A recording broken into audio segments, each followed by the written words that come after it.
baterwa na miliwe neza. Mwiriwe neza. Bavugana na Finto Bwana. Bwana CEO. Bavugana Na CEO. tufasha gute ku murongo wa Airtel.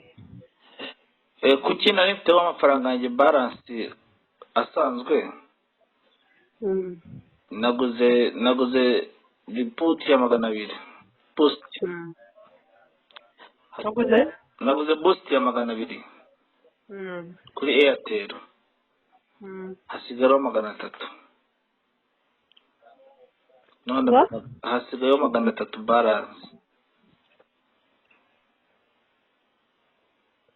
Wabufite balance yangahe? Ya 300. Hanyuma Ntayo ndi kubonaho. kuri iyi nomero? Yego. Uyu munsi? Mukanya mu masaha 4-5. Naguze amayinite ya 500 asanzwe, ngura boost ya 200, bama 1 GB, hasigaraho balance 300, ntayo ndi kubonaho. Internet yatwaye 299. Internet yihe? Internet ya telefone. None se none internet ya Airtel ikorana na balance. Internet? Ntabwo bizi ko internet yayo na balance yo yagenda. Abagenda kandi yawe wayimaze. Pake ya isanzwe gigabyte yawe ya ebo bagwa ku munsi wayimaze. Byose bagwa ku munsi wawe bimaze. Yego. Ukoresha balance yawe. Ni balance yawe igiye kuri internet. None uzi yuko internet uyifunguye ugashyiraho data connection. Cyangwa data balance. Ntabwo uzi yuko yagenda. Kuki igenda nyine kandi internet ihari yo kugurwa? Internet ikorana na balance. Niba ukuntu wahamagara balance yawe iriho. Uba waguze pake. Ntabwo ari ngombwa kuba waguze pake ngo birumvikana. Balance iragenda rero ntabwo ari ngombwa uramutse ufite balance wayikoresha nka internet. Batari byo bigerageza. Ni ukuvuga ngo mfiteho n'igihumbi cyanjye cyagenda ndamutse mfunguye. Ufiteho niyo ufite bitanu. Ugashyiraho internet utaguze pake biragenda. Basi mwaza bazabihagaritse muri Airtel. Ni uko bimera. Niyo mpamvu bakubwira ngo ushyiraho amayinite wizugura pake. Cyangwa ushyiraho amayinite wizugura pake internet. Ingirenga impamvu njye byangoye nuko na boosting ya 500 ikanga nkakoresha 200 300 ashobora kuba bayajyanye.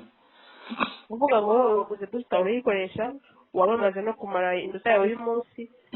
Uvuga ngo urashikoresha balance yawe. Kajyambye ko witwa nde? Dafel. Nta kibazo nshaka kubaza kindi kuri murongo wa Airtel. Yego. Ko tumaranye imyaka myinshi namwe turabakiriya banyu kandi beza. Namwe mwatubaye hafi muri service nyinshi. Yego. Mu mwaka wa 2023 twarangizanyije namwe. Tugatangira umwaka wa 2024. Yego. Ubu muri Airtel ntabwo bafata wenda nka simukadi ibaruye kuri Airtel mu gihugu cy'u Rwanda bakayihereza kuri Airtel Money 1,000 cy'amanyarwanda kugira ngo umuntu wenda abone n'agafanta yanywa. Promotion nagiraza ariko nizo bazamenyeshwa ko nagiraza. Ngo nagiraza natari gihe kindi yigeze kubaho. Nge promotion aba ubashaka kutagwa amafaranga ariko aba promotion nyinshi zitandukanye. Ndavuga ku kibazo cy'amafaranga wenda umuntu akora n'icyo gihumbi akavuga ati ngiye kukiguramo ka fanta ku ruhande Airtel yandemeye kuko kubona umukikuba maranye nayo igihe kinini.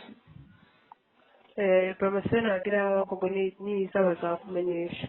None nabibona nawe. None se ntabwo mwatuvuganira? Promotion ziza bitewe n'ubujyakiriya cyangwa promotion ziraze iyo bashatse kuzishiraho uzagenda ukayisaba mushyiraho iyi promotion runaka. Oya no kuri Imana biterwa n'igihe ubwo zihangana tujye nikigera promotion akayishiraho bazakora. Oya nabibona nawe.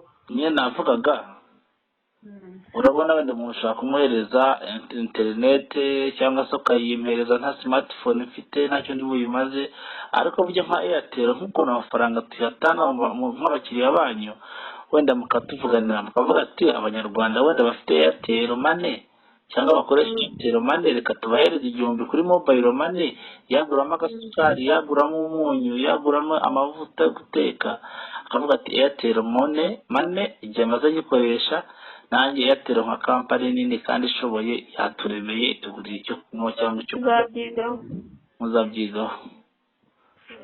nta kintu kibazo wakoze guhitamo Airtel. Murakoze nawe kutwakira.